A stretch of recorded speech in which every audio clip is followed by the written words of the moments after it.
Hello students, welcome to our channel Ben Buster Classes. আজি আমি তোমালোকৰ ভিডিঅ'ত লৈ আহিছো শংকৰদেৱ বিদ্যানিকেতনৰ ক্লাছ 7 ৰ 6 নম্বৰ চেপ্টাৰ ত্ৰিভুজ আৰু ইয়াৰ ধৰ্মসমূহ তাৰ আমি 6.b অনুশীলনী কৰিব ওলাইছো। বি অনুশীলনী 1 নম্বৰ কোৱেশ্চনটো মই ধুনীয়াকৈ পাতি লৈছো। 1 নম্বৰ কোৱেশ্চনটোত কি কৈছে? ত্ৰিভুজ ABC ৰ ABC ত্ৰিভুজৰ ABC মই চিত্ৰটো এনে আঁকি দিছো। তোমালোকৰ ডিটেইলছৰ বাবে A কোণটো দিছে 43 ডিগ্ৰী, B কোণটো দিছে 59 ডিগ্ৰী, C কোণটো ফুদিছে কিমান? ওহো ইতনা ইজি অংক হা।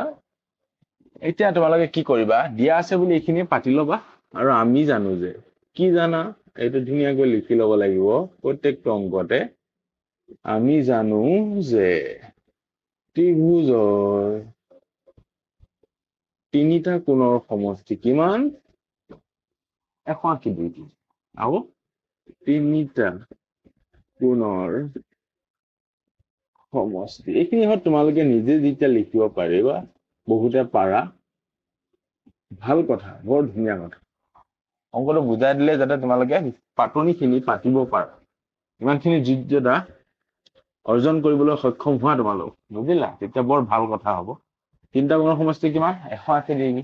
এতেকে ত্ৰিভুজ ABC ৰ পৰা হ'ল A কোণ প্লাছ B কোণ প্লাছ C কোণ ইকুৱেল 180 ডিগ্ৰী। ওকে, এতিয়া তিনিটা কোণৰ দুটা কোণ দিয়া আছে। এই দুইটা যোগ কৰি 180 পৰা যেতিয়া আমি মাইনাছ কৰি দিম তেতিয়া এই কোণটো ওলাই পৰিব। ওকে, লেটছ সি কি হয়। A কোণটো কিমান দিছে? 43 ডিগ্ৰী প্লাছ B কোণটো কিমান দিছে? 59 ডিগ্ৰী। C কোণটো নাই দিয়া, আমি উলিয়াম। এতিয়া চোৱা 43 59 কিমান হ'ব? 9 10 11 12 2 এক উকলিল, 1 5 6 6 4 10 102 degree plus angle C equal 180 degree.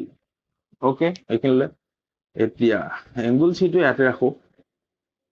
আমি যেতিয়া 102 ডিগ্ৰীটো লেফট সাইডৰ পৰা ৰাইট সাইডলৈ লৈ যাম, যোগৰ সংখ্যা যোগৰ ৰাইট সাইডলৈ গলে মাইনাছৰ হৈ যাব। 180 degree minus 102 degree angle C equal big কৰি দিয়া কিমান হ'ব? 78 ডিগ্ৰী।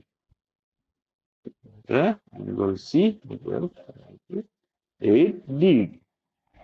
পাই গলো আমি কিমান সহজ অংক, পানী অংক এইবোৰ। তো আমি লাহে লাহে, তোমালোকে নাভাবিবা চব অংক এনেকুৱা, লাহে লাহে অলপ গভীৰলৈ যাম, কিন্তু আমি গভীৰখিনিও কৰি পেলাম সহজ। তো আজিলৈ 1 নম্বৰ ভিডিঅ'তে সমাপ্ত কৰিলো। নেক্সট ভিডিঅ' কৰাম 2 নম্বৰ। অলপ সময় লৈছো, সদায় নিয়মিত চাই থাকিবা ভিডিঅ'বিলাক। এটা দিনত 2টা চোৱা ভিডিঅ', দিনে 3টা চোৱা। আৰামত এটা অংক দিছো, পটককৈ ক্লিক কৰিলা চালা, বহুত চোৱা বেলেগ ভিডিঅ'। ঠিক আছে, তো ইমান দেখা। Thank you so much। Next ভিডিঅ'লৈ নিশ্চয় আহিবা বুলি আশা কৰিম।